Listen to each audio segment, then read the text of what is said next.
کرتا ہے تو اللہ یتوفی الانفس حین موتها والتی لم تمت فی منامها.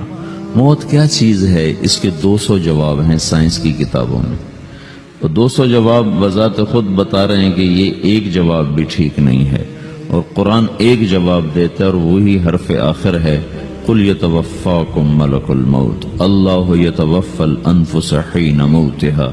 اللہ ہے جو تمہاری روحوں کو موت کے وقت کھینچ لیتا ہے، تمہارے جسم سے نکال لیتا ہے.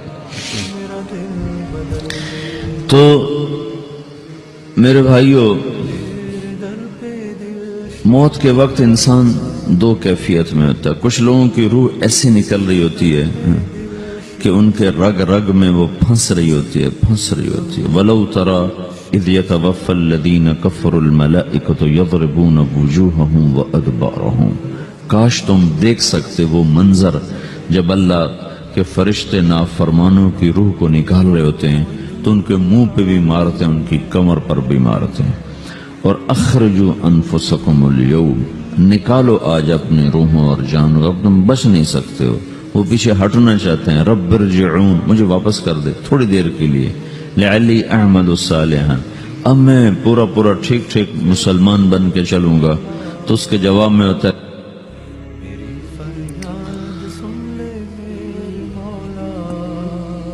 اور حدیث پاک میں آتا ہے کہ ملک الموت اترتا ہے، اس کے ساتھ 4 فرشتے ہوتے ہیں. وہ 4 فرشتے آتے ہیں، اس کی پٹائی شروع کر دیتے ہیں. ابھی پرسوں یہ حدیث میں نے پڑھی ابن ماجہ میں کہ ملک الموت کہتا ہے ایتها النفس الخبیثہ کانت فی الجسد الخبیث، اے خبیث روح جو خبیث جسم میں تھی، اخرج باہر آؤ. اب وہ واپس تو ہو نہیں سکتا، اپنے آپ کو روک تو سکتا نہیں. تو وہ حیران پریشان خوف زدہ، تو اس کے جواب میں اس کو ملک الموت کہتا ابشری بحمیم وغساق وآخر من شکلہ ازواج، تیار ہو جاؤ خوفناک عذاب کے لیے اور کھولتے پانیوں کے لیے، کانٹے دار جھاڑیوں کے لیے، اور بے شمار عذاب کی شکلوں کے لیے. تو اس کی روح کو جب کھینچتے ہیں تو رگ رگ سے وہ کٹ کے نکلتی ہے، تو سارا وجود زیر و زبر ہوتا ہے. سکرات کا درد ساری دنیا کے دردوں پر حاوی ہے. جب اس کی روح نکلتی ہے اور اس کو لے کر آسمان پر چلتے ہیں تو دروازے پر پہنچتے ہیں تو اندر سے فرشتے پوچھتے ہیں کون ہے؟ کہتے ہیں فلاں کا بیٹا ہے.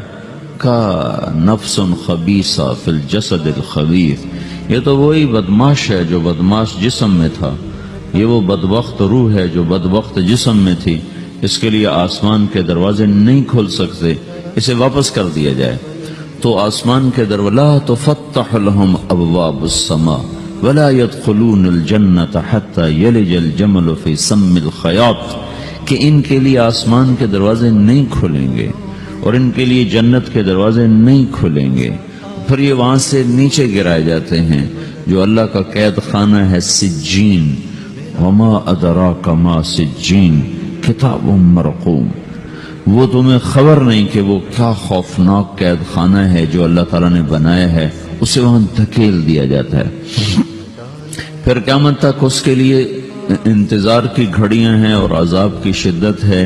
اور جب کوئی نیک آدمی اللہ تعالیٰ کے دربار میں جانے کا اس کا وقت آتا ہے تو اللہ تبارک و تعالیٰ فرماتے ہیں ان الذین قالوا ربنا اللہ ثم استقاموا تتنزل علیہم الملائکۃ الا تخافوا ولا تحزنوا وابشروا بالجنة التي كنتم توعدون نحن اولیاؤکم فی الحیاة الدنیا وفی الآخرة ولکم فیہا ما تشتہی انفسکم ولکم فیہا ما تدعون نزل من غفور الرحیم.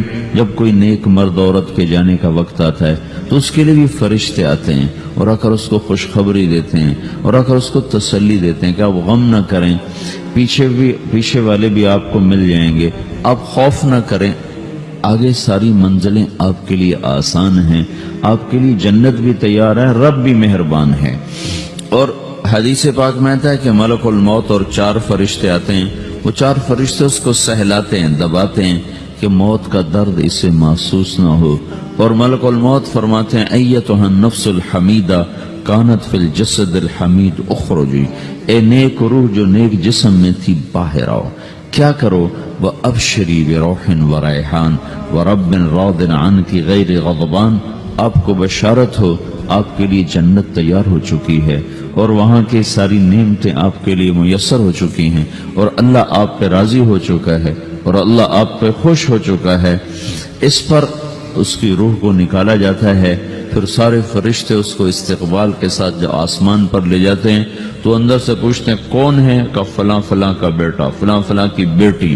کہتے ہیں نفس حمیدہ فی جسد حمید، یہ تو نیک روح تھی جو نیک جسم میں تھی. مرحبا بہ، اس کو ہم سب استقبال کس کا کرتے ہیں اور ایک دم آسمان کے دروازے کھلتے ہیں.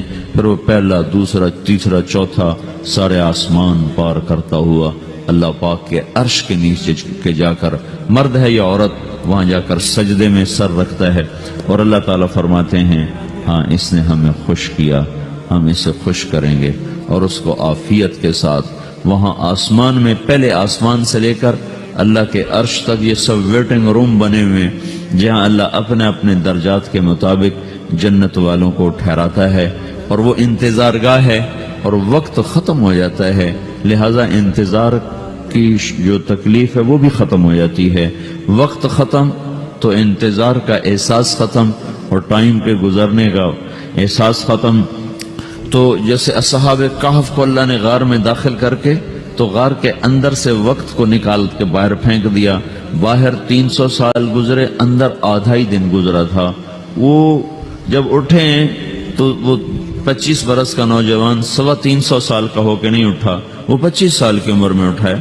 نہ ناخن بڑا ہے، نہ مونچھیں بڑی ہیں، نہ ان کی داڑیاں لمبی ہوئی ہیں، کیونکہ تو زندہ تھے، مر نہیں گئے تھے. تو زندہ کے تو بال بھی بڑھتے ہیں، ناخن بھی بڑھتے ہیں، لیکن وہ اس طرح اٹھے کہ 300 برس گزر گئے اور 25 برس کا نوجوان 25 سال کی عمر میں اٹھا ہے، 20 برس کا 20 برس کی عمر میں اٹھا ہے. اور وہ کہنے لگے کم لبثنا، بھائی کتنا ٹھہرے ہیں؟ کہ یومن او بعض یومن، لگتا ہے کوئی دن آدھا دن ٹھہرے ہیں. وہ صحیح کہہ رہے تھے. باہر اللہ تعالیٰ نے وقت کی گھڑی کو چلائے رکھا اور اندر غار میں اس کو سوئچ آف کر دیا، نکال دیا، یہاں وقت کو داخل نہیں ہونے دیا. تو وقت کے گزرنے سے جو بھی اثرات مرتب ہوتے ہیں وہ ان پر مرتب نہیں ہوئے. تو وہ 20 آدھے دن کے بعد اٹھے ہیں. باہر 300 سال، اندر آدھا دن. یہی کچھ اللہ تبارک و تعالیٰ برزخ میں کر دیتا ہے، وقت کو ختم کر دیتا ہے، گزرنے کا احساس نہیں ہوتا ہے. تو اس طرح میرے عزیزو، یہ دو موتیں ہر انسان دیکھتا ہے. جب وہ جنت کے فرشتوں کا استقبال دیکھتا ہے یا جہنم کے فرشتوں کی مار اور پٹائی کو سہتا ہے.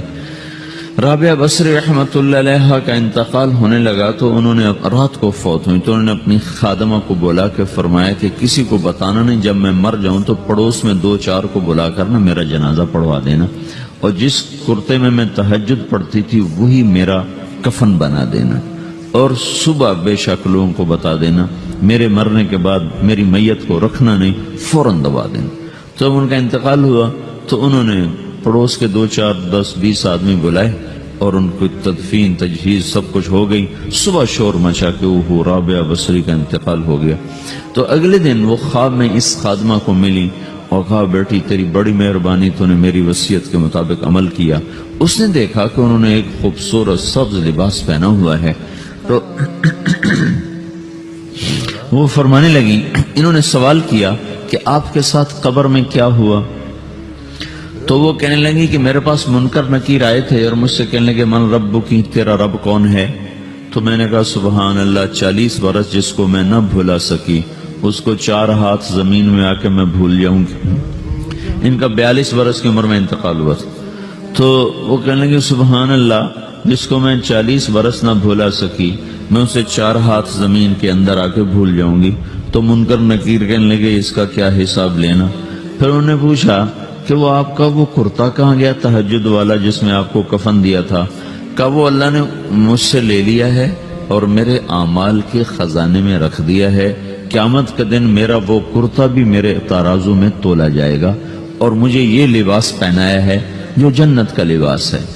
یہ بھی ایک موت ہے. اس طرح بھی لوگ مرتے ہیں اور دوسری بھی ایک موت ہے ہمارے علاقے کی بتا رہا ہوں، اپنے علاقے کی۔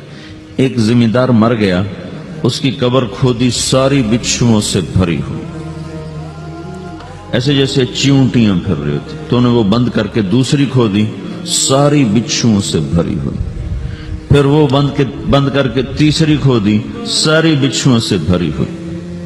قبرستان میں اتنے بچھو کہاں سے آ گئے؟ یہ زمین کے بچھو نہیں ہے، یہ آخرت کی بلائیں ہیں جس کے ساتھ اب اسے قیامت تک رہنا ہے اور گزارا کرنا ہے۔ تو یہ دو طرح کی موتیں روزانہ لوگ مرتے ہیں، روزانہ لوگ مرتے ہیں۔ جب نماز کا وقت ہوتا ہے ملک الموت ساری دنیا کا چکر لگاتا ہے اور دیکھتا ہے کون پڑھ رہا ہے کون نہیں پڑھ رہا، کون پڑھ رہا ہے کون نہیں پڑھ رہا۔ جو نماز کی پابندی کرتا ہے اس کی موت آسانی سے ہوتی، جو نماز میں غفلت کرتا ہے اس کے ساتھ موت کے وقت شدت اور سختی اختیار کی جاتی۔ تو بھائیو، یہ ایک جسم ہے، ایک روح ہے۔